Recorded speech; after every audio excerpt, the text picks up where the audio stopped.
에베소서 5장 27절 말씀을 함께 읽기를 원합니다. 올해에 우리 공동체에게 주시는 하나님 말씀입니다. 올해 우리가 이 말씀 붙들고 나아갈 것인데요. 에베소서 5장 27절 말씀을 다 같이 한 목소리로 읽고 아멘하기를 원합니다. 시작. 자기 앞에 영광스러운 교회로 세우사 티나 주름 잡힌 것이나 이런 것들이 없이 거룩하고 흠이 없게 하려 하심이라. 아멘. 아멘. 하나님께서 그리스도 안에서 이미 우리에게 주신 복이 많이 있습니다. 에베소서 1장 13절에서 사도 바울은 찬송하리로다 곧 우리 주 예수 그리스도의 아버지께서 그리스도 안에서 하늘에 속한 모든 신령한 복을 우리에게 주시되. 아멘. 여기에서 그리스도 안에 있는 하늘에 속한 모든 신령한 복을 우리에게 주셨다. 이 시제를 보면 이미 주셨다라고 말씀하고 계십니다. 그래서 하나님께서는요 2022년에 저와 여러분 우리 교회와 우리 가정과 여러분의 인생을 향하여서 이미 복을 명령하셨습니다. 우리가 이렇게 서로 아까도 축복했지만 한 번 더 가족들 가정 안에서 또 여러분들 서로 이렇게 축복하기를 원합니다. 새해 복 많이 누리십시오.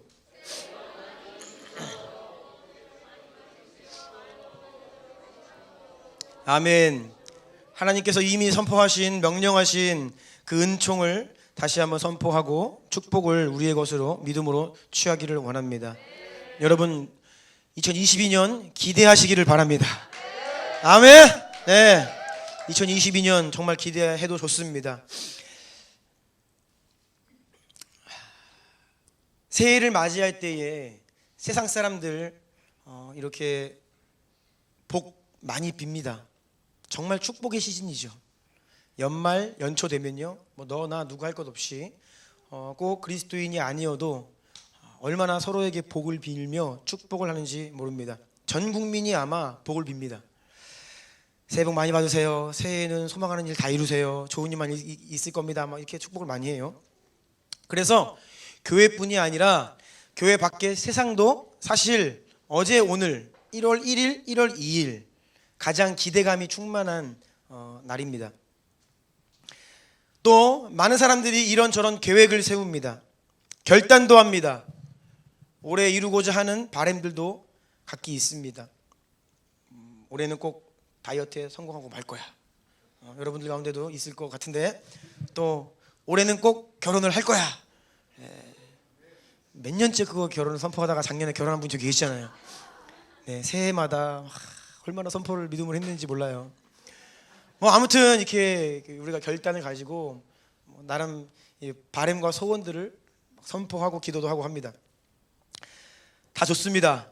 그런데요 여기에서 더 중요한 것이 있는데요, 그것은 우리의 이러한 축복과 우리의 이러한 바람과 소원과 또 우리의 계획이 과연 하나님의 마음과 뜻에 합한 것인가, 이것이 중요해요. 그런데 하나님의 마음과 뜻에 합한 것인가 조금은 약한 표현입니다. 내가 이렇게 원하는 지금 나의 기도의 제목이 죄인가 아닌가, 올바른 기도의 제목인가 아닌가, 그런 말을 하는 게 아니라 하나님께서 저와 여러분 우리에게 지금 오늘 여기에서 특별히 2022년에 여러분에게 주고자 하시는 그 복, 2022년에 우리 교회와 여러분 각 가정 가운데 하나님께서 이루고자 하시는 하나님의 계획, 이 구체적이죠. 이것과 견주어서 우리의 계획이 얼마나 일치하느냐, 이것을 묻고 있는 겁니다. 이게 훨씬 중요해요. 우리가 복을 비는 거 중요합니다. 계획도 참 좋습니다. 결단도 좋아요. 그런데 그것이 과연 하나님의 날 향한, 우리를 향한 하나님의 계획과 얼마나 일치하느냐, 이것이 훨씬 중요하다라는 것이죠.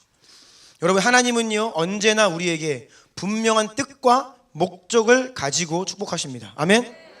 하나님이 복 주실 때 그냥 주시지 않으세요. 하나님의 의중이 있습니다. 아브라함을 부르시고 복을 주시며 뭐라 명하셨죠? 너는 복이다 이제부터. 아멘. 여러분이 복이에요. 그래서 복을 누려야 된다는 거예요.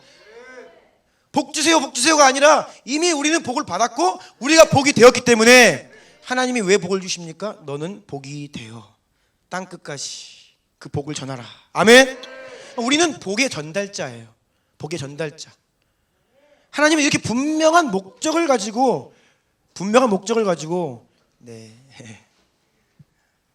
유모차가 뒤로 넘어갔어요. 괜찮죠? 네, 괜찮습니다. 네, 괜찮아요? 좋습니다. 제가 오늘 제목을 이야기 안 해가지고 제목을 언제 얘기해야 되나 얘기하고 있었는데 잘 기회를 주셨습니다. 자, 제목은 오늘 신년 메시지인데요. 이게 제목을 한번 타이밍을 놓치면 중간에 말하기도 그렇고, 자, 같이 한번 읽어볼까요? 시작. 거룩하고 흠이 없는 영광스러운 교회로 준비되어야 합니다. 아멘. 아멘, 아멘. 이런 말씀으로 이미 말씀을 나누고 있습니다. 자, 하나님께서는 분명한 목적을 가지고 복 주신다는 거예요. 그러니까 여러분, 우리가 하나님께 무언가를 간구할 때에 그 기도 응답이 목적이 되면 안 돼요. 그거 왜 그 복 받고 싶으세요? 왜 하나님께 그것을 간구하십니까? 하나님은요, 그 응답을 주실 때 목적을 가지고 주신다니까요. 건강을 주셔도 목적을 가지고 건강을 주세요. 재정을 주셔도 목적을 가지고 주세요. 우리를 축복하실 때에 하나님은요, 분명한 뜻과 계획이 있는데 우리는 그냥 하나님이 주시는 복 자체에 마음을 빼앗겨서 그것을 부지런히 열심히 구할 때가 많다는 것이죠. 우리 교회 주보가 리뉴얼 되었습니다. 주보 뭐 가지고 계신 분 계신가요? 주보가 인기가 참 없어요, 요즘에. 그래서 보통 이 출석하시는 분의 인원의 한 3분의 1밖에 안 뽑습니다. 왜냐하면 많이 뽑아도 종이가 너무 아까워, 많이 남아요. 그래서 우리 이종민 집사님이랑 고민을 하다가 왜 성도들이 주보를 안 볼까, 내용이 별로 없어서 안 보는 것 같다. 그래서 어떻게 하면 주보를 보게 할까 해서 내용을 많이 넣었어요. 되게 많죠. 이제는 굉장히 많습니다. 가져가셔서 일주일 동안 열심히 보셔야 돼요. 크기가 일단은 B5에서 A4로 커졌습니다. 그리고 면수가 4면에서 6면으로 늘어났어요. 네. 그런데 여러분, 이제 이렇게 되면 준비하는 분이 이제 힘듭니다. 매주 이것을 어떻게 채워넣을까? 뭐 이종민 집사님이 스스로 자원하셔서 제가 그렇게 하라 그랬어요. 네, 고생을 하고 싶으면 본인이 하십시오. 네. 근데 뭐 성도들에게 교회 소식과 기도의 제목과 이것들을 더 구체적으로 알리고 싶다라고 해서 이렇게 리뉴얼 했으니까요. 꼭 주보를 보시고요. 그래서 목사님, 다음 주에는 주보로 더 인쇄해야 될 것 같습니다. 모자릅니다 라는 소식이 들려오길 바랍니다. 네.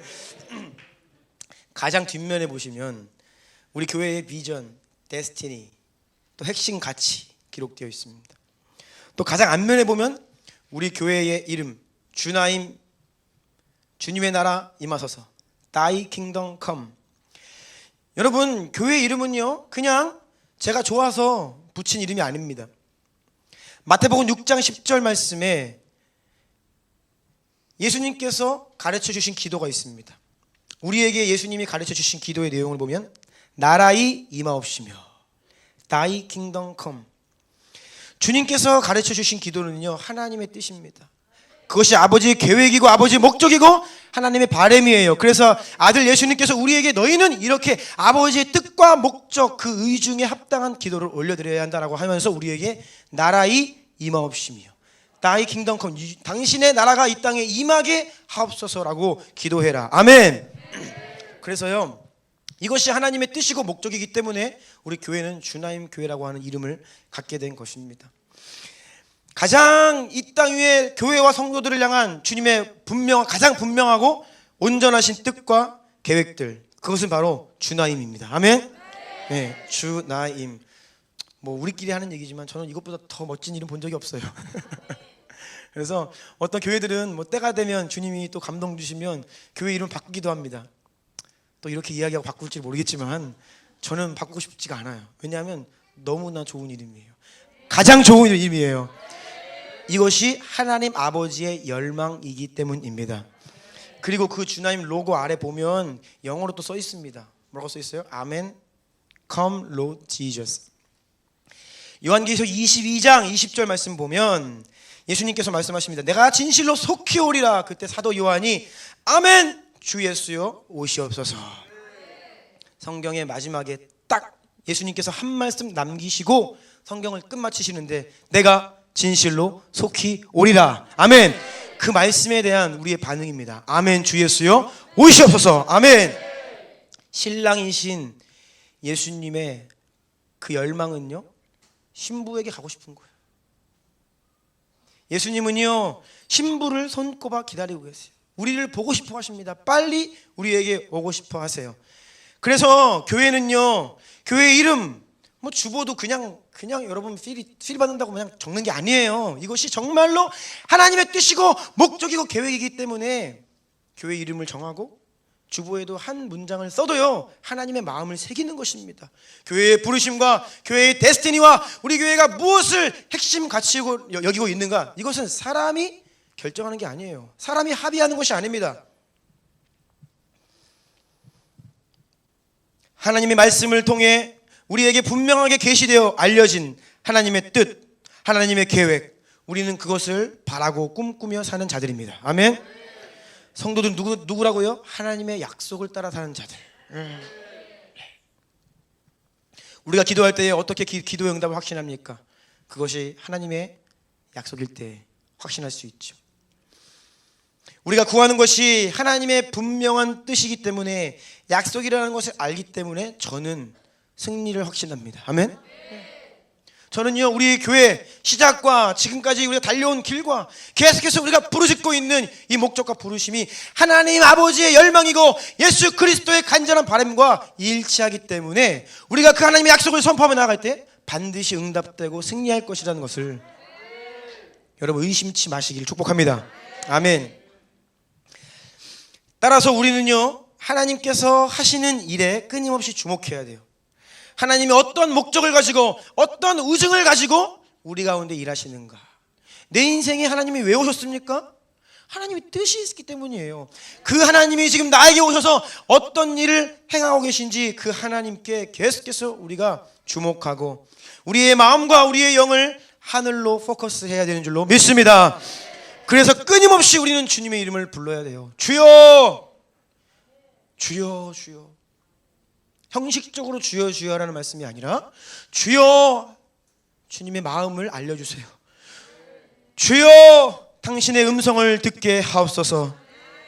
내 뜻대로 살지 않기 원하고 내 생각과 내 계획과 내 관심을 따라 사는 것이 아니라 주여, 당신의 뜻대로, 당신의 목적대로, 당신의 부르심을 따라 양은 그 목자의 음성을 들으며 살기를 원합니다.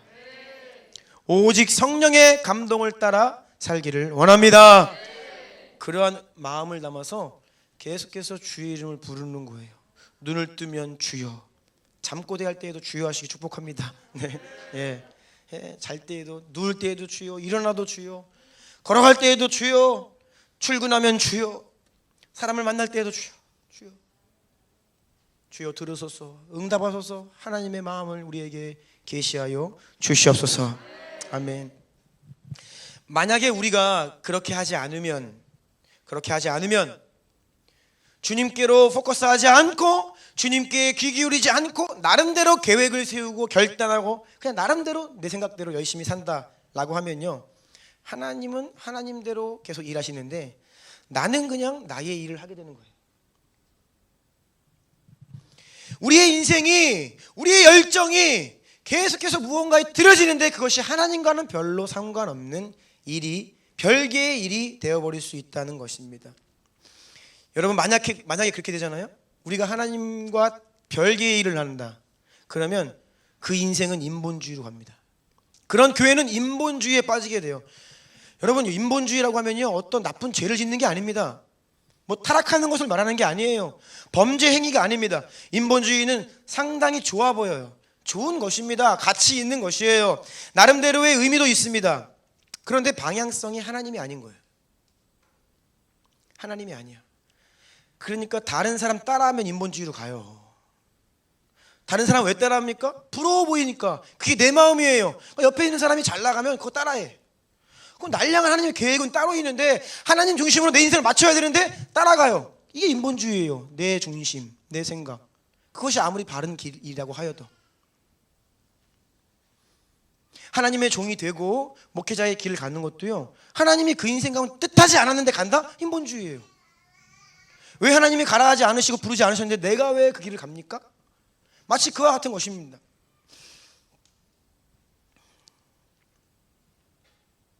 오늘날 우리는 민주주의 국가를 살고 있죠. 그래서 우리는 민주주의에 굉장히 민감합니다. 여기에 조금 이렇게 어긋나는 것들이 보이면 뭐 난리가 나요. 그래서 구성원들의 각자의 생각과 의견을 존중하고 합의를 시도합니다. 이게 잘 안 되면 어떻게 해요? 표결에 붙입니다. 그래서 다수결로 중요한 결정들을 합니다. 상당히 좋은 방식입니다. 나쁘지 않습니다. 그리고 하나님께서도 하나님의 공동체 가운데 그러한 방법으로 일하시기도 합니다. 그런데 하나님의 일하심이 이 민주적인 방법 안에 갇히게 되면, 이 의사결정 구조 안에 하나님의 일이 제한받게 되면 인본주의로 갑니다. 때로는, 아니요, 더 많은 경우에 하나님은요, 사람들이 합의하고 다수결로 결정해서 나아가는 것보다 오히려 구별된 소수의 하나님이 정하신 자들, 구별하신 자들, 기름 부은 자들, 그런 하나님의 사람들을 통해 분명하게 들려진 하나님의 뜻이 선포될 때 그 뜻을 가지고 하나님께서 역사하신 경우가 훨씬 많았어요. 성경을 보시면요. 그래서 바라기는요, 교회 공동체 안에 저와 여러분, 우리 모든 지난의 성도들이 모두가 하나님의 기름 부으심이 있는 자들이 되어야 돼요. 아멘. 그래서 하나님의 감동을 받아 같은 말을 하는 것이지, 우리가 생각을 모으고 의견을 모아서 합의하고 나아간다, 그거 아닙니다. 그거는 인본주의예요. 하나님 나라의 방식은 합의나 다수결을 앞세우기보다는 하나님의 분명한 뜻이 먼저 선포되고 그 뜻 앞에 모든 주의 백성들이 순종하며 하나 되어 나아가는, 그런데 이 모습들을 잘 보십시오. 여러분 오해하지 마세요. 이러한 과정들을 잘 보면 민주주의가 요구하는 합의와 다수결의 요구를 충분히 충족시키고도 남습니다. 하나님 나라의 방법은요, 민주주의보다 훨씬 더 우월한 방법이에요. 아멘. 이것은 강압적이거나 어떤 강제적인 독재가 아닙니다. 하나님의 나라는요, 독재도 아니고 민주주의도 아니에요. 하나님 나라의 권위와 질서. 아멘. 예, 권위와 질서. 더더군다나 영적으로 어두운 시대를 살아갈 때 하나님의 말을 대언하는 자들은요, 소수였어요. 그들의 의견이 받아들여지지 않았습니다.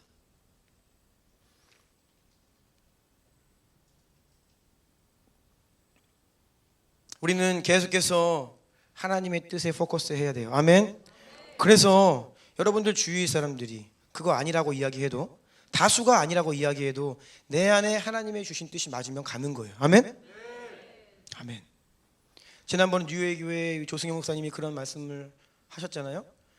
개척을 하고 이렇게 쭉 오는데 단 한 사람도 동의하는 사람이 없었다고. 너 하면 안 된다, 망한다. 근데 어쩌면 그게 저랑 똑같은지. 그런데요, 다 아니라고 해도요, 하나님이 내 안에 주신 이 비전이 확실하잖아요. 그러면 가게 돼 있어요. 그리고 그 길이 열립니다. 열매가 있습니다. 하나님이 문을 여십니다. 아멘. 그런데 우리는 어떻게 해요? 그럼 하나님께 포커스해서 하나님의 뜻과 의중을 컨펌 받고 가는 것이 아니라 자꾸 인간의 어떤 생각들, 이게 인본주의라는 거예요. 주변의 조언들이 중요합니다. 우린 독단적이 되어서는 안 되지요. 당연히 조언을 들어야 됩니다. 그런데 그것을 가지고 우리 인생을 결정하는 것은 아니에요. 더 중요한 것은 날 향한 하나님의 뜻입니다. 아멘. 그런데 문제는 우리 각 사람이 하나님의 뜻을 분별하는 데 연약하기 때문에 하나님은 공동체를 주시는 거예요. 공동체의 권위와 질서 가운데 하나님의 뜻을 계속해서 다각도로 분별되고 컨펌 받을 수 있도록 장치들을 마련해 주신 것이죠. 우리가 작년 2021년 한 해 동안에 영적 질서를 위한 훈련이라는 부르심으로 한 해 동안 열심히 달려왔습니다. 하나님께서 정말로 우리에게 실제적인 많은 열매를 주셨습니다. 영적인 질서가 세워지면요, 우리가 잘 훈련되어서 질서가 딱 세워지면요, 그곳에는 불협화음이 사라집니다. 목소리가 하나가 되는 거예요. 아멘. 이게 영적 질서입니다. 이게 강제적인 것이 아니에요. 성령의 하모니 가운데에서 한 마음과 한 뜻과 한 영으로 같은 목소리를 내며 같은 곳을 바라보며 같은 주님을 따르는 이런 아름다운 열매들이 있게 되는 것이죠. 이것을 위해 우리가 훈련받았고, 훈련의 결과는 영적 질서의 확립입니다. 아멘. 오늘날에 적지 않은 교회와 성도들이 하나님의 뜻이 아니라 자기의 뜻을 따라가는 것을 보게 됩니다. 하나님의 뜻이 아니라 자기의 뜻을 따라 사는 것을 보게 됩니다. 그래서 우리에게는요, 예언적 메시지가 중요하다는 거예요. 예언적 메시지는 뭐예요? 디테일한, 아주 정확한, 지금 여기에서 저와 여러분과 우리와 여러분의 가정을 향한 하나님의 의중, 그것이 예언적 메시지인데요, 이것이 예언적인 부르심인 거예요. 그것이 과연 무엇인지를 우리는 알아야 한다라는 것이에요. 같은 시대를 살며 동일한 예수님의 이름을 부르며 사는 수많은 사람들, 동일한 하나님의 말씀을 가지고 말씀 읽고 묵상하고 큐티하고 살아갑니다. 하지만 같은 성경을 보고 있다라고 하여도, 같은 하나님을 섬긴다라고 하여도 하나님께서 모든 교회마다 가지고 계신 계획들이 달라요. 좋다고 아무거나 하는 거 아닙니다, 여러분. 좋다고 아무거나 하면 그게 바로 인본주의가 돼요. 당연히 우린 나쁜 걸 하면 안 되지요. 죄는 지면 안 되지요. 하나님께서 명하신 선한 하나님 나라의 일들만을 하며 살아야 되지만, 그 가운데에서 하나님이 구체적으로 우리에게 명하신 것이 무엇인지를 알고 나아가는 것이 더 중요하다라는 것이에요. 올해에 여러분들 가운데 닫힌 문들아 열릴지어다 우리가 선포했잖아요. 정말로 많은 문들이 열릴 것입니다. 정말로 지난 2년 동안에 이게 굳게 닫혀 있었던 세상, 이제는 정말로 올해는요, 무언가 많은 변화가 있고 기회들이 찾아올 것이에요.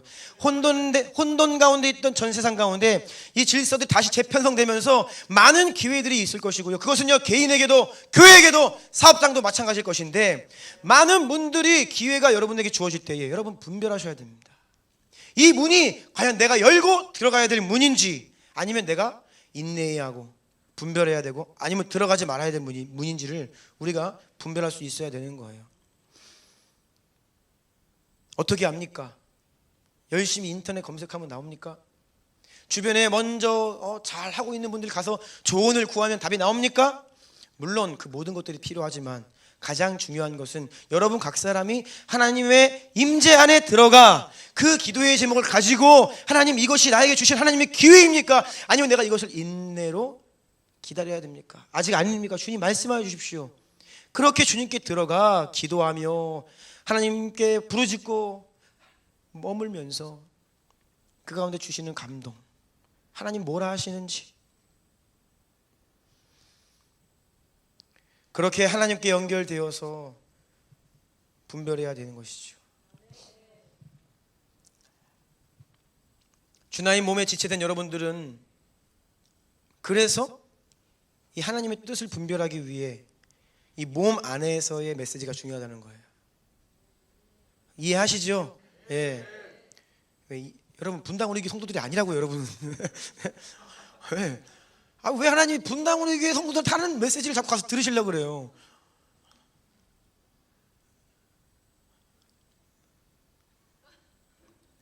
은혜가 여기 있는데, 주의 뜻이 여기 있는데, 우리의 유튜브 채널이 여기 있는데 왜 자꾸 이렇게 헤매십니까? 이렇게 우리 교회 설교 듣다 보면 옆에 이렇게 뜨는 수많은 쟁쟁한 강사들, 물론 제가 그분들에 비하면 견줄 바가 안 되죠. 그런데 여러분, 얼마나 탁월한 메시지인가를 넘어서서 더 중요한 것은요, 이것이 나를 향한 메시지니까 중요한 거예요. 아멘.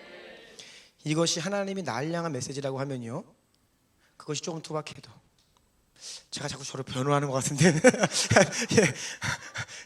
조금 설교가 어설퍼도 그래도 나를 향한 하나님 메시지라는 그 믿음 가운데 나아가시 축복합니다. 아멘. 아멘.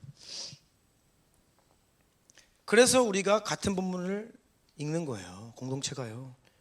그냥 다 각기 스케줄대로 성경 일독하세요. 창세기부터 읽으시고 요한복음부터 읽으시고 그렇게 해서 좋은데, 왜 공동체가 맥체인 성경 스케줄을 가지고 나아가냐고요. 공동체가 같은 본문 가운데 같은 시간에 같은 날 하나님의 음성을 동일하게 받겠다는 것이죠. 아멘. 그러면서 하나님의 그 말씀이, 우리를 향한 하나님의 그 메시지와 뜻이 주일날, 주중에 계속 매일 저녁에, 새벽에 계속 컨펌되는 거예요. 하나님의 뜻이. 그러면서 여러분들은 그 기회의 문들을 분별하고 하나님의 뜻을 확신하고 믿음으로 담대히 나아갈 수 있는 것입니다. 아멘. 네.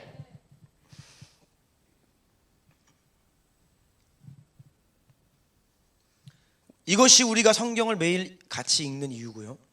이것이 우리가 매일 기도하는 이유입니다. 이것이 우리가 매주 설교를 다시 듣는 이유이고, 이것이 우리가 설교에 반응하는 이유입니다. 여러분, 성도들은요 원래 그렇게 살아야만 하는 존재입니다. 매일 주님 말씀 듣고, 매일 주님을 묻고, 매일 더 많은 시간 주님 앞에 머물고 기도하고, 그렇게 살아야만 하나님과의 동행이 회복되고요, 하나님의 음성이 들려오기 시작합니다. 감동 그냥 받는 거 아닙니다, 여러분. 왜 백전사님은 맨날 저렇게 하는 말씀하시면 나한테 말씀 안 하요? 그게 그냥 오는 게 아니에요, 여러분. 평생을 주님 앞에 머물며 몸부림하며 눈물을 흘리며 가슴을 찢으며 머물렀기 때문에 주님의 마음이 들려지는 것이죠. 내가 하나님의 감동으로 살고 싶습니다. 아무리 말해도 선포해도요, 여러분 그렇게 살지 않으면 안 돼요. 말씀 가운데 나아가지 않으면 그것이 실제가 될 수가 없습니다. 주님의 임재 가운데 머물지 않으면 우리는 에덴이 아니라 세상 가운데 살게 되는 것이에요. 그냥 편히 내 육신을 조금 편하게 하고 싶다라고 하며 살면요, 하나님과 단절된 채 살게 되는 것입니다. 하지만 우리가 조금은 힘들고 버거워도 훈련의 자리로 나아가야만 에덴의 회복이 있는 것입니다. 아멘. 송구영 신예배 때 말씀드렸지만 우리는 타락한 육체의 본성을 가지고 살아갑니다. 타락한 육체의 본성을 가진 사람들에게 둘러싸여 살아갑니다. 타락한 세상을 살고 있습니다. 타락이 뭐예요? 하나님을 잊어버린 거예요. 하나님을 떠난 것이 타락입니다. 하나님을 지워버리는 게 타락이에요. 하나님 생각하는 것을 싫어하는 것이 타락이에요. 원래는 하나님과 함께하는 것이 즐거움이었지만 이제는 하나님께 나아가는 것이 버거워. 육신의 본성 때문에 세상이 나를 가만두지 않아요. 이게 바로 우리의 현실이라는 것입니다. 하나님을 지워버리기를 원하고 하나님을 생각하기를 원치 않고 하나님과 무관하게 내 뜻과 내 생각대로 살기를 원하는 이 세상을 살아가는 성도들이 매일매일 말씀과 기도의 자리에 나아가지 않으면 똑같이 내 생각대로 살게 된다는 것이에요. 여러분, 훈련 받지 않으면, 훈련의 자리에 들어오지 않으면 육신대로 갑니다. 새해를 시작하며 새해 첫 주일 예배를 드리는 지금, 저와 여러분 우리가 함께 2022년을 향한 하나님의 뜻과 계획에 주목하기를 원합니다. 우리는 끊임없이 하나님께 주파수를 맞추어야 합니다. 우리의 마음을 주님께로 조정해야 합니다. 우리의 마음과 하나님의 마음을 연동시켜서 실시간으로 업데이트를 해야 돼요. 아멘. 네. 계속 업데이트 해야 돼요. 제가 제 방에 있는 컴퓨터가 한번 하드가 날아간 다음에 너무나 중요한 자료들을 다 잃어버렸어요.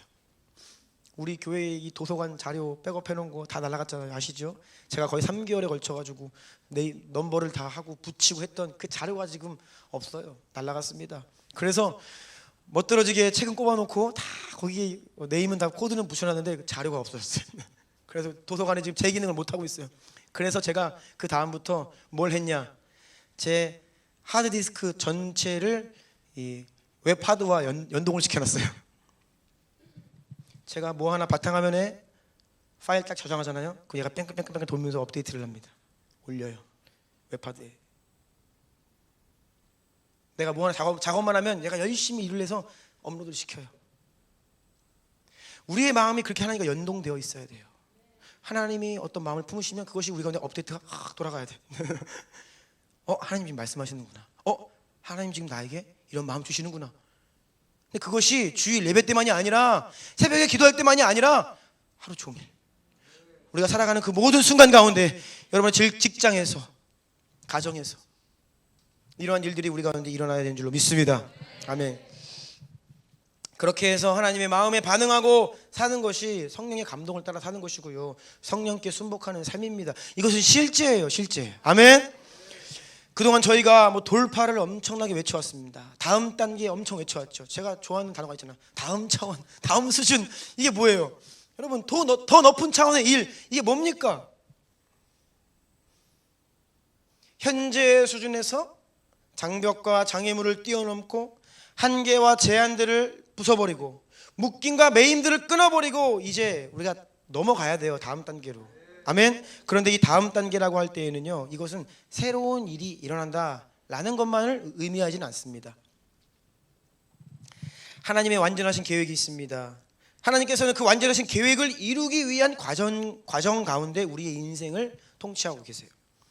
그래서 우리가 다음 단계로 나아간다라고 하는요, 그것이 그냥 새로운 일이 아니라 하나님께서 뜻하신 완전한 그 완성의 단계로 한 걸음 나아가는 거예요. 아멘.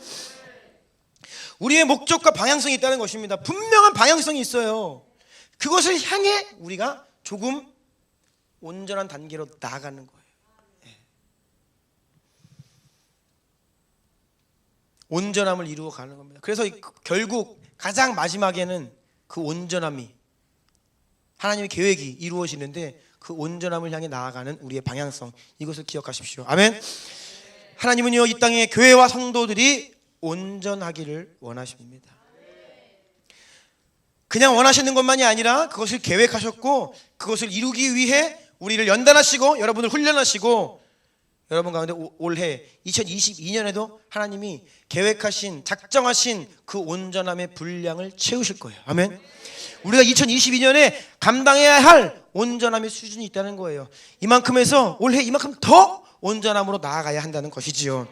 그런데 여러분, 온전합니다 라고 할 때에 여러 가지 의미가 있습니다. 마태복음 5장 48절 다 같이 읽겠습니다. 시작. 그러므로 하늘에 계신 너희 아버지의 온전하심과 같이 너희도 온전하라. 아멘. 여기에서의 온전함은 perfect, 완벽하다는 뜻이에요. 사람들이 하나님이 완벽하신데 내가 어떻게 완벽해?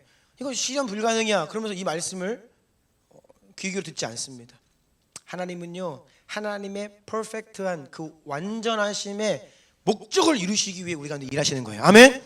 그래서 우리는 오늘도 그 완전함으로 한 걸음 나아가는 것입니다. 이것이 온전함이고 다음 단계 더 높은 차원의 일로 들어가는 것입니다. 여러분, 완전하다는 것은요, 흠이 없는 거예요. 부족함이 없죠. 완벽해 라고 하면 뭐예요? 더 이상 할 말이 없는 거예요. 그냥 그대로 하면 돼. 그런데 흠이 있을 때가 있죠. 좀 코멘트를 해줘야 돼. 그런데 이거는 저렇고, 무언가 부족함이 있을 때 우리는 완전하지 않다라고 이야기해요. 올해 우리가 붙들고 나아가는 흠이 없고 이 거룩한, 이게 뭐 꼭 죄를 짓지 않는다 그런 개념이 아닙니다. 우리는 조금 더 우리의 연약함들을 보완하고 더욱더 흠이 없는 완전함, 완벽함으로 나아가는 과정 가운데 있다는 것이지요. 자, 또 온전함의 뜻이 있습니다. 에베소서 4장 12절 시작. 이는 성도를 온전하게 하여 봉사의 일을 하게 하며 그리스도의 몸을 세우려 하심이라. 아멘. 여기에서의 온전함은 성도들을 영적으로 무장시킨다는 개념이에요. 성령의 능력으로, 은사로, 다방면으로 영적으로 무장시키고 완비되어, 그래서 어떻게 해요? 우리가 교회를 세우는 거예요. 교회를 든든히 세워나가는 것입니다. 하나님의 일을 감당할 수 있게 된다는 의미, 이것이 바로 여기에서의 온전함입니다. 작년에 강철 부대가 굉장히 유행이었잖아요. 그렇죠? 강철 부대. 그 등장하는 사람들 보세요. 얼마나 잘 준비됐습니까? 그렇죠? 막 그냥 몸이 근육질에 어떤 미션을 줘도 뭐 능히 수행해낼 만한 정말로 잘 준비된, 무장된 이런 의미예요. 군사적인 용어입니다. 우리를 능력으로 겸비케 하시는, 이것이 온전함입니다. 그래서 우리가 어디를 가도 무슨 어떤 미션을 받아도 능히 수행하고도 남을 만한 그러한 영적인 준비를 해야 한다, 무장을 해야 한다라는 것이죠. 하나님은 저와 여러분에게 이러한 온전함을 원하십니다. 아멘. 다음 에베소서 4장 13절입니다. 다 읽습니다. 시작. 우리가 다 하나님의 아들을 믿는 것과 아는 일에 하나가 되어 온전한 사람을 이루어 그리스도의 장성한 분량이 충만한 데까지 이르리니. 아멘. 여기에서의 온전함은 우리가 성장한다는 말입니다. 성숙해진다라는 거예요. 무르익어 간다. 그 열매가 무르익어 간다라는 뜻. 그런데 하나님께서 우리가 어느 정도로 성숙하기를 원하시느냐, 우리를 어느 만큼 성장시키기를 원하시느냐, 놀라지 마십시오. 예수 그리스도만큼, 예수님만큼 우리를 성장시키겠다라고 주님은 계획을 세우셨고 그 작업을 지금 하고 계시는 거예요. 예수님의 충만하심의 그 경지에 우리 각 사람이 이르도록 우리는 계속해서 돌파해야 합니다. 다음 차원으로 나아가야 합니다. 그런데 우리가 자꾸 원수에게 속는 거예요. 육신에게 묶이는 거예요. 나는 안 돼. 나는 그냥 이거 그냥 평생 살아야 돼. 이렇게 어쩔 수가 없어. 나는 원래 기질이 그래. 아닙니다. 이것만큼은 안 되네, 그런 거 없어요. 내가 제한하기 때문에 안 되는 거죠. 다시 말씀드리지만 주님께서 못 고칠 병이 없으시고 주님께서 회복시키지 못할 상처 없고요. 네. 하나님 바꾸지 못할 사람 없습니다. 아멘. 아멘. 나는 아침잠이 많아요. 갑자기 제가 이 얘기를 왜 하죠? 죄송합니다. 누굴 향 얘기하는 것 같은데. 저는 저녁형이에요. 그럼 저녁에 하시라고. 그럼 저녁에 구별하시라고요. 아니 아침잠이 많아가지고 아침 안 돼요 그러면서 저녁도 그냥 그럼 뭐 어떻게 하겠다는 거예요. 처리를 하시든지. 그러면 저녁형이면 갑자기 죄송합니다. 우리는 온갖 우리의 기질과 핑계를 대면서 숨어. 존중해 드리겠다고요. 뭐 새벽형이든 아침형이든 대낮형이든 밤형이든 알겠으니까 그 시간을 구별하셔서 제단을 쌓으시라고요. 주님의 임재 가운데 들어가시라고요. 아멘. 그러면요 그 아주 황금 시간대에 미니스트리를 맡겨드릴게. 그때 사역을 하시면 돼.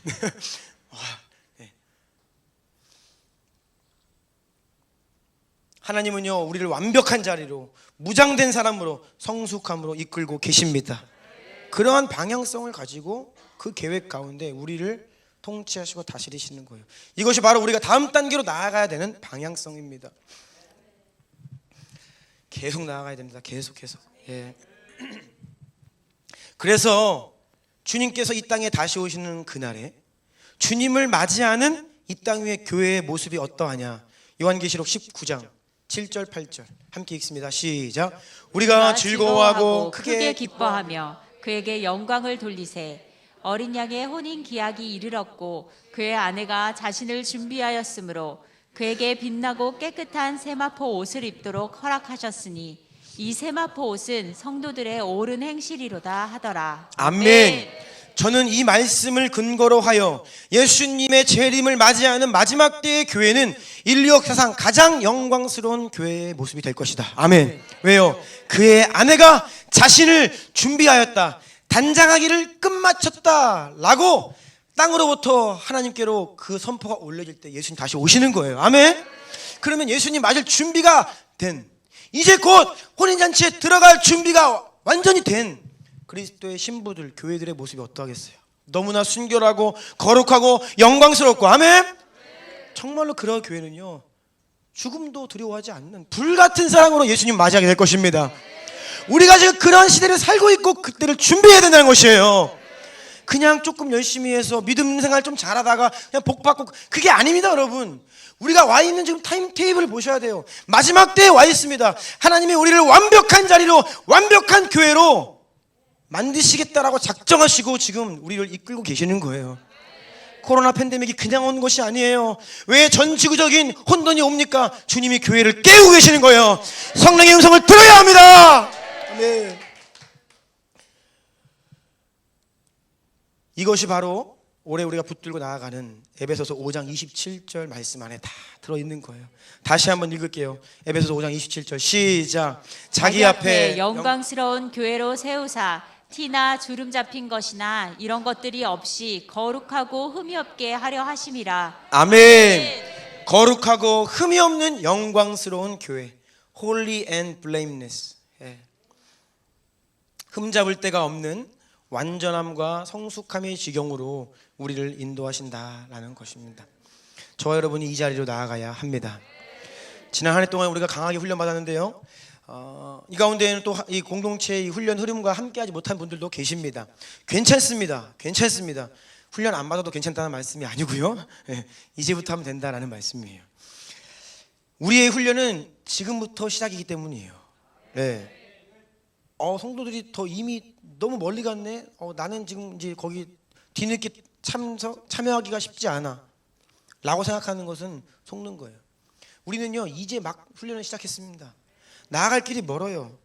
멀리 간 게 아닙니다, 여러분. 마라톤 경기를 42.195km 뜁니다. 42km. 어마어마하죠. 그런데요, 마라톤 경기를 보신 분들 아시겠지만 이 처음에 출발할 때 보면요, 엄청나게 많은 인파가 그 출발선에 몰려 있습니다. 아세요? 국제 마라톤 보면요, 거기 아마추어 선수들부터 마라톤 완주에 도전하고 싶은 수많은 사람들이 모여서 수천 명, 막 때로는 정말로 얼마나 되는지 모르겠죠. 아무튼 정말 많아요. 100m 경기처럼 7명 딱 서가지고 가는 게 아닙니다. 그래서 얼마나 인파가 많은지 앞에 선두주자가 빵 출발을 한 다음에 저 뒤에 있는 사람 출발할 때까지 시간이 많이 걸려요. 정말로 많이 걸려요. 그래서요, 이 아마추어 선수들 출발할 때 맨 뒤에 있는 사람 출발할 때 그때부터 카운트 해줍니다. 각각 개인으로. 이제 출발해가지고 막 달리기 시작했는데 맨 뒤에서 이미 다 가버렸네, 나 늦었네, 힘들다, 안 되겠다. 그거 속는 거라고요. 얼마 안 갔어요. 42km 뛰어야 되는데 100m밖에 안 갔어 아직. 그러니까 지금부터 따라가시면 돼요. 내 시계 스타트 하시고 뛰어오시면 돼요. 우리는요, 1등 하려고 달리는 게 아닙니다. 1등 할 거면 여기 누가 1등 할 거예요? 저요? 누구? 뭐 경쟁합니까 우리가? 우리는 1등 하려고 뛰는 게 아니에요. 우리는 완주하려고 뜁니다. 아멘? 다 같이 한 사람도 남김없이 다 완주하는 것을 위해 뛰는 것이고, 그 중에는 좀 빨리 가는 사람도 있고요, 뒤늦게 들어와도 괜찮습니다. 우리의 목표는 완주예요. 완주. 아멘? 그러면 출발해야 됩니다. 머뭇거리지 마시고 같이 출발해야 돼요. 마라톤 경기 보면요, 이 중심 대열에서 뒤처지면 굉장히 힘들어집니다. 누군가가 앞에서 먼저 이끌어주는 사람 뒤에서 뛰는 게 제일 좋아요. 이렇게. 그래서 맨 선두로 가면 제일 힘들어. 아무도 없어. 그러면 혼자 막 힘들어. 그러니까 누군가를 이렇게 따라가고 그 무리들 가운데 대열에 같이 뛸 때에 우리가 힘을 덜 들이죠. 맨 뒤에 쳐져가지고 다 갔는데 나 혼자 남았어요. 그럼 얼마나 힘들겠어요, 그렇죠? 그래서 빨리 출발하셔야 돼요. 같이 가주시고 기다리고 있습니다. 네, 같이 가주시고 그렇게 뛰어서 우리는 완주해야 되는데 이제 막 출발했다. 네, 그것을 꼭 잊지 마시고요. 그래서 작년에 못했으면 올해부터 시작하시면 됩니다. 훈련방을 모집해서 이제 반강제로 지금 막 꾸겨 넣어서 32명 들어왔습니다. 그런데 이 훈련방은요, 1년 내내 오픈되어 있습니다. 누구든지 언제든지 들어오실 수 있어요. 그리고 뭐 집사님께서 남편이 안 들어오려고 그런다고 저한테 물어보시더라고요. 기준이 뭔가요? 그 방에서 강퇴 당하나요? 강퇴 없습니다. 기준 없어요. 네. 이 방은 뭐 안 하면 막 아닙니다. 전체적인 분위기는 그냥 굉장히 나이스할 거예요. 열심히 하시는 분이 있으면 이렇게 하는 거구나, 좀 따라하고 좀 열심히 하면 돼요. 기준 없어요. 못해도 괜찮습니다. 못하시면 아마 제가 따로 연락을 드릴 거예요. 네. 그 방에서 뭐 내쫓거나 그런 일은 없습니다. 네. 그러니까 부담 갖지 마시고 다 들어오셔서 훈련 운동 거창한 거 아니거든요. 그냥 매일 말씀 읽었으면 저 오늘 말씀 읽었습니다. 말씀 읽기 완료. 오늘 기도 30분 했으면 저 오늘 기도했습니다. 기도 완료. 이번 주에 설교 3번 들었습니다. 설교 듣기 완료. 그럼 마지막 4번째 설교 반응이 조금 쉽지는 않죠. 근데 그것은 다른 분들이 하시는 거 보다가 따라하시면 돼요. 근데 이종민 집사님이 어저께 처음 그 샘플을 올려주셨는데 너무 길더라고. 예. 너무 잘하셨는데 처음 보는 분들은 뭐야 이거 어떻게 하는 거야? 그래서 이종민 집사님이 한 거는 너무 긴 거예요. 예, 뭐 그렇게 하실 필요는 없고 짧게 하셔도 됩니다. 그래서 한번 이번 주에 누가 좀 짧게 한번 해주세요. 그래서 그렇게 설교 다시 듣고 반응하고 이 모든 것들이 서로 같이 하면 좀 더 수월하고요. 그렇게 훈련 받을 때에 굉장한 훈련이 됩니다. 아멘. 네. 제가 뭐 여러분 괴롭히려고 그러는 게 아니에요. 제가 우리 성도님들 괴롭히면 뭐 하겠습니까? 여러분들 인생이 평안해야죠. 그렇죠? 그런데 이 훈련은요, 괴롭히는 것이 아니라 조금 우리의 육체가 피곤할 수는 있지만, 조금 버겁다 느껴질 수는 있지만, 이것을 순종으로 하나됨으로 가면요, 엄청난 생명의 열매가 있을 것입니다. 아멘, 아멘. 그래서 우리가 이제 훈련을 작년 1년 동안 열심히 받아왔습니다. 그런데 이 시간 한 번 더 말씀드리고 싶은 것은 이제 열심히 하는 단계를 뛰어넘어야 돼요. 명확한 방향성을 가지고 훈련에 동참하셔야 됩니다. 우리가 운동장을 뛰는데 그냥 막 죽어라 운동장 뛰는 거예요. 막 그냥 한 바퀴, 두 바퀴, 10바퀴 막 뛰는 거예요. 죽어라 뛰는 거예요. 물론 그렇게 매일 뛰면요 체력이 굉장히 강해집니다. 기초 체력이에요. 그래서 매일 그냥 은혜가 되든 안 오든 눈이 오든 비가 오든 뭐 길이 얼든 상관없이 성경을 매일 읽는 것은요 우리가 그냥 매일 주구장창 이 운동장 도는 것과 같아요. 그렇게 하셔야 돼요. 그래야 일단 체력이 생깁니다. 그런데 그 다음 단계가 있어요. 체력이 생기셨는데 계속 돌기만 할 거예요? 아니요. 이제는요 체력이 어느 정도 올라오면요 그 다음 단계에 훈련으로 들어가야 됩니다. 마라톤 선수가 그냥 뛰지 않습니다. 전략을 가지고 준비를 합니다. 먹는 거 조절하고요, 삶의 패턴을 조절하고요. 제가 초등학교 때 우리나라의 황영조 선수의 이 위인전, 네, 그거를 아주 감명 깊게 읽고 독후감을 쓴 적이 있는데 아직도 기억에 남아요. 그런데 이 황영조 선수가 이제 훈련을 받을 때 1992년 한나 몇 년생이니? 93년 태어나기 전이네요. 1992년 너무 옛날 얘기인데 네. 바르셀로나 올림픽에서 마라톤 금메달 땄잖아요. 손기정 선수가 우리나라 태극기를 못 달고 딴 이후로 두 번째. 근데 이 황영조 선수가 그냥 열심히 뛰어가지고 금메달 딴 게 아니에요. 그 황영조 선수를 이렇게 길러냈던 선생님이 계십니다. 코치가, 감독님이. 그분이 전략을 어떻게 했냐, 여러 가지가 있는데 가장 포인트 전략은 마지막 그 바르셀로나 아직도 기억해요. 몬주익 경기장이에요. 주경기장으로 들어가는 마지막 코스 42km 거의 막판에 엄청난 언덕이 있어요. 여기가 포인트다. 그래서 훈련하는 제가 영상까지 봤는데 막 강원도 그 한계령, 대관령 이런 고기들 있죠. 거기다가 선수를 두고선 뒤에서 차로 막 깔면서 막 가라는 거예요. 올라가라는 거예요. 언덕 오르는 훈련을 그렇게 시킨 거예요. 그래서 막판에 이 일본 선수 이름은 기억이 안 나는데 앞치락 뒤치락 하다가 이 마지막 그 언덕에서 황영조가 그냥 쫙 벌리면서 그냥 1등을 아주 여유 있게 했죠. 금메달 땄습니다. 그러니까 여러분 그냥 맨날 운동장 도는 게 아니에요. 그냥 성경 읽는 것이 아닙니다. 그냥 열심히 기도하는 게 아니에요.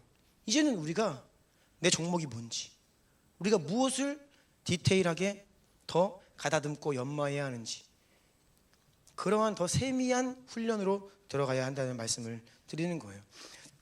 하나님께서 왜 우리에게 우리 성도들의 정체성, 이 모든 것들을 운동 경기에 비유하시고 또 건축에 비유하시고 전쟁에 비유하시는지 저는 너무나 마음에 와닿아요. 이 모든 것들이요, 운동 선수도 마찬가지입니다. 건축도 마찬가지예요. 초반 작업은요 굉장히 그냥 큰 틀에서 합니다. 큰 틀에서. 예, 큰 틀에서. 우리 교회 여기도요 공사할 때요 맨 처음에 뭐 했냐? 철거했습니다. 철거 하시는 분들 오시면요 장비가 일단 커요. 망치 큰 거 막 다 때려 부셔 그냥.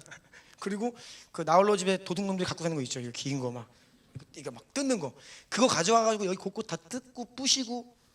처음 작업은요 굉장히 그냥 투박하게 합니다. 그런데 시간이 지날수록 등장하시는 분들이 굉장히 디테일한 실력을 가진 분들이 등장해요. 그리고 마지막에 가면요 장비가 굉장히 조금해지고 세밀해집니다. 조금 더 이 훈련하고 다듬어야 될 영역들이 디테일해지는 거예요. 아주 세심하게 세밀하게. 건축도 그렇고요, 운동 경기도 그래요. 처음에는요 기초 체력 훈련을 하지만 좀 더 지나가면요 굉장히 디테일한 훈련이 들어갑니다. 맞춤형 훈련이 들어가는 것이죠. 제가 이번에 10일 동안 원룸에서 혼자 자가격리를 했잖아요. 한나자매 고마워요. 예, 원룸을 내줘가지고 아무도 없는 원룸에서 10일 동안, 제 인생 처음입니다. 10일 동안 아무도 만나지 않고 지냈던 것은. 그래서 이제 거기에 아무것도 없으니까 이제 몇 가지를 챙겨서 갔어요. 근데 저는 정말로 아무것도 안 들고 들어가려고 했습니다. 그런데 아내가 그러다가 죽는다. 챙길 건 챙겨야 된다. 그래서 저에게 조그만 과일 깎는 칼 하나 주셨어요. 조그마한. 그런데 제가 이제 거기 들어가서 나의 준비가 굉장히 부족했구나. 하루가 지나지 않아서 깨달았습니다. 집에서 설거지를 하면서 이렇게 이제 제가 이렇게 칼들이 많이 나오는 거예요. 이렇게 하나만 쓰면 되지. 큰 칼, 중간 칼, 작은 칼, 막 칼들이 많이 나와. 싱크대 아래 이렇게 열면 뭐 칼들이 많이 꽂혀 있죠. 잘 몰랐습니다. 근데 이제 혼자 10일 동안 있어 보니까 칼들이 왜 많이 필요한지 알겠더라고요. 칼이라고 다 같은 칼이 아닙니다. 물론 굉장히 날이 선 칼이어야 되지만 크기에 따라 용도에 따라 또 제가 조그마한 냄비 하나 갖고 왔어요. 그냥 이거면 된다고, 여기다 물 끓여 먹고 다 하면 된다고. 거기에다 무슨 음식을 담아놓으면 아무것도 못해. 그 음식을 다 먹기 전에는 다른 음식을 먹을 수가 없어요. 그래서 먹기 싫어도 맛도 안 나고 막 실증 나는데 그냥 먹어야 돼. 그냥 뭐 음식물 쓰레기를 버리러 나갈 수도 없어요. 그러니까 그거 다 먹어야 돼. 그래야 물도 끓여. 야, 제가 그렇게 밀어냈어요.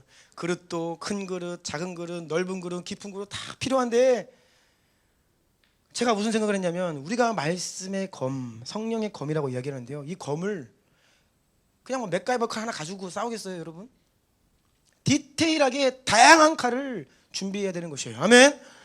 하나님 말씀을 읽을 때 그냥 읽고 그냥 아멘하고 끝나는 것이 아니라, 이 가운데에서 하나님께서 나에게 내 인격에 말씀하시고, 내 인생에 말씀하시고, 우리 가정에 말씀하시고, 교회를 어떻게 섬기라 말씀하시고, 세상에서 어떻게, 이러한 다양한 말씀의 다루심을 받아서 다양한 말씀의 검을 준비하여 우리가 마지막 때를 준비하는 것입니다. 아멘. 네. 하나님 말씀을 읽고 기도할 때에 이제는 더 구체적으로 하나님이 여러분에게 말씀하시고, 더 구체적으로 세밀하게 여러분을 다루시는 2022년이 되기를 축복합니다. 아멘. 그래서 여러분, 기도, 일단은 나 매일 기도가 안 된다, 그럼 일단 운동장 도셔야 돼요. 열심히. 거기는 뭐 방법이 없습니다. 일단은 운동장을 열심히 도셔야 돼요. 매일 그냥 일단 성경 피시고 매일 일단 기도하셔야 됩니다. 최소 30분 하셔야 됩니다. 여러분, 제가 진지하게 말씀드립니다. 최소 하루에 30분 기도하셔야 됩니다. 30분은 기도하셔야, 그래야 그래도 내가 그리스도인이다 할 수 있어요. 최소 1시간은 기도하셔야 여러분 스스로의 영혼 관리가 조금 되기 시작합니다. 그리고 한 2시간은 기도하셔야 여러분이 이제는 다른 사람들을 살리고 교회를 섬길 수 있게 돼요. 아멘. 네. 그리고 이제는 나는 1시간 해요, 좀 오래 기도할 수 있습니다 라고 하시는 분들은 그 가운데 이제는 하나님의 마음으로 뜨거워지고, 하나님의 어떤 마음들이 계속 내 가운데 부어지고, 그러한 하나님과의 연결과 소통이 아주 농도 있게 일어나는 시간으로 나아가야 합니다. 아멘. 이제 말씀을 마무리하려고 하는데요, 예배팀 나와주시겠어요?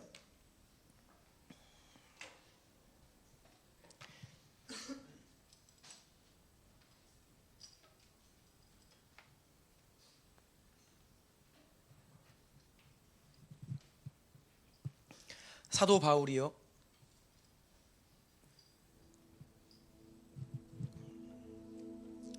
이런 말을 합니다.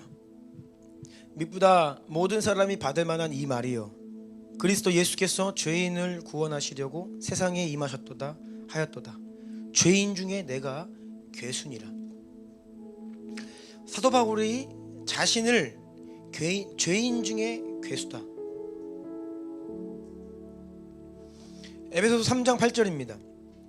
모든 성도 중에 지극히 작은 자보다 더 작은 나에게.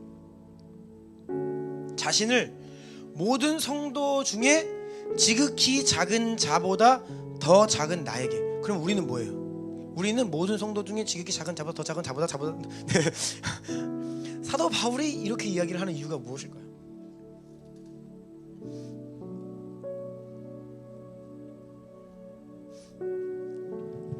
고린도전서 15장 8절에는요, 맨 나중에 만삭되지 못하여 난 자 같은 내게도 보이셨다. 사실 사도들 중에서 한 사람 꼽으라 그러면요, 사도 바울입니다. 그런데 사도 바울 스스로는 내가 사도들 중에서 제일로 비천한 자다, 만삭도 되지 못해 난 그런 연약한 자 같다 라고 스스로를 이야기하는 거예요. 여러분, 이것이 사도 바울이 얼마나 깊은 지경에 들어갔는지를 말해주고 있는 겁니다. 우리가 깊이 들어가면 들어갈수록 이전에 보이지 못했던 나의 연약함이 보여요. 크게 볼 때에는 아무것도 아닌 것 같지만 세밀하게 들어가면요, 그때는 점과 흠이 보이기 시작합니다. 사도 바울은요, 깊은 지경에 들어갔고요, 삼층천에 갔다 왔고요, 그 가운데서 자신의 연약함을 본 거예요. 그러니까 내가 죄인 중에 괴수다, 내가 가장 비천한 자다 라고 말할 수 있는 거죠. 우리는 왜 내가 좀 잘났다라고 생각합니까? 우리는 왜 교만합니까? 우리가 깊은 자리에 들어가지 못하기 때문이에요. 그게 안 보이는 거예요. 디테일이 떨어지는 겁니다. 한마디로 영적으로 감이 없는 거예요. 그러니까 조금 잘하고 좀 칭찬받으면 그냥 확 교만해지고, 나를 주장하고, 내가 이기려 하고, 내가 죽지 못하고. 우리가 온전함으로 한 차원 더 다음 단계로 들어가면요, 이전에 인식하지 못했던 우리의 연약함을 보게 됩니다. 그러면 그 부분을 하나님께서 다루기 시작하시죠.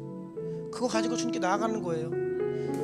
주님께 기도하고, 그거 붙들고 몸부림치고 씨름하면서 말씀과 성령의 권능에 힘입어서 그것을 또 돌파해내고, 그렇게 또 흠 하나를 예수의 보혈로 지워버리고, 더 깊은 자리에 나아가면 몰랐는데 이런 것도 있었어. 하나하나 더 면밀하게 세밀하게 알아가는 것이죠. 이것이 성숙입니다. 여러분, 각자에게는 지금의 분량과 단계가 있습니다. 다 다릅니다. 비교하지 마세요. 더 중요한 것은요, 여러분 결코 그 자리에 머물러 있으면 안 된다는 거예요. 어린 아이와 같아도 괜찮습니다. 내가 지난 한 해에 훈련 안 받았어도 괜찮아요. 괜찮습니다. 그런데 제일 중요한 것은 작년보다 올해는 나아져야 돼요. 이전에 하지 않았던 훈련을 하면 됩니다. 내가 예전에 이런 훈련을 했다면 훈련의 강도를 높이면 되는 것이에요. 주님께서는요, 그렇게 여러분을 성장과 돌파의 자리로 불러주시고 계십니다.